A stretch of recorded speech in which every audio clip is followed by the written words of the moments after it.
গতকাল চলে গেছে। এখন প্রেজেন্ট থেকে আমাদের খবর আছে কি অনেক লোককে এরকম আটক করা হচ্ছে।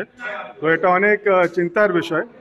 আমরা পূর্ণভাবে কি বলবো, আমরা মতলব হোপলেস হয়ে গেছি, এত হোপলেস হয়ে গেছি কি আমাদের পাশে আর কোনো রাস্তা নেই। সেই জন্য আমরা জানি কি মহাভারতে যখন দ্রৌপদীকে চিরহরণ করা হচ্ছিল, তো দ্রৌপদী নিজে প্রথম হাজব্যান্ডকে ডাকে কি ভীম আমার রক্ষা করো, অর্জুন আমার রক্ষা করো, ভীষ্ম পিতামহ আমার রক্ষা করো, আর গুরুবর্গ আমার রক্ষা করো। কিন্তু দ্রৌপদীকে বাঁচাতে কেউ আসলো না, সবাই মাথা নিচে করে বসে থাকলো। আমরা দেখছি কি বাংলাদেশি হিন্দু ওরা 100 দিন থেকে দ্রৌপদী মতুম হেল্পের জন্য আবেদন করছে কি ইউনাইটেড নেশন আমাকে বাঁচাও, ইউনাইটেড নেশন হিউম্যান রাইট আমাকে বাঁচাও, যত দেশের সরকার আছে আমাদের দেখে তাকাও। কিন্তু দ্রৌপদী মতম যখন দ্রৌপদী দেখলেন কি কেউ আমাকে বাঁচাতে আসছে না, উনি কি করলেন, উনি 2 হাত তুলে কি বললেন, হে গোবিন্দ হে গোপাল রক্ষমম রক্ষমম।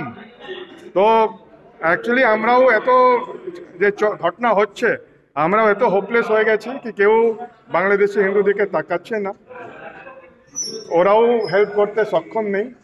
সেই জন্যে আলটিমেট যিনি হেল্প করতে পারেন সে রাধা গোবিন্দ ভগবান।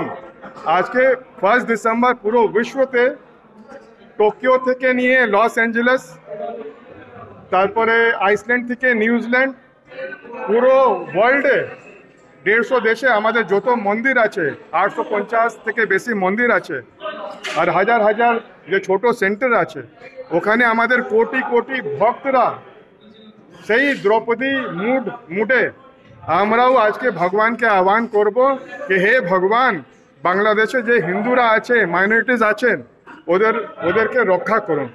হরে কৃষ্ণ।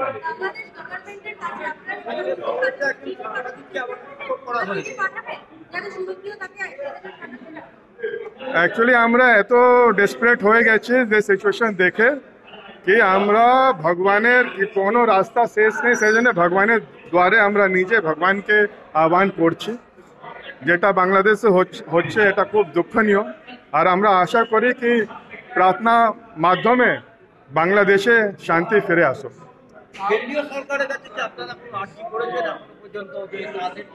ওটা একই করছে। অ্যাকচুয়ালি কেন্দ্র সরকারও অনেক প্রয়াস করছে, কিন্তু কিছু কাজ হচ্ছে না। সেই জন্যে আমরা অসহায় হয়ে ভগবানকে আমরা আজকে কীর্তন করব পুরো বিশ্বতে আমাদের।